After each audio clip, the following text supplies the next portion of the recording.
الحمد لله رب العالمين،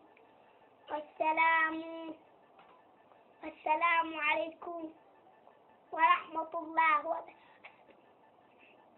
الحمد لله رب العالمين، والسلام عليكم على موسى وإبراهيم.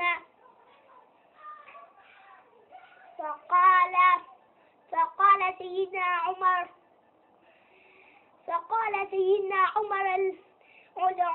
بن الخطاب، فقال: ليس لديك حلوى؟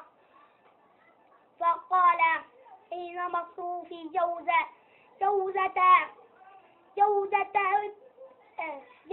عمر بن الخطاب قالت: من أين جبت هذه الحلوى؟ الله نعم يا سيدنا نعم. قال: من مصروفي. الله. قال: أديهم لمالك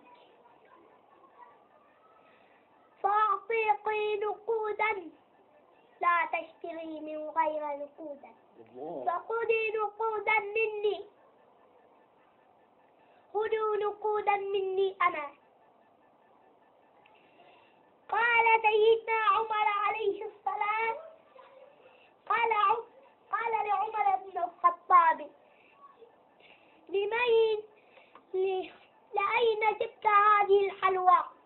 قال: جوزتي هذا جبتها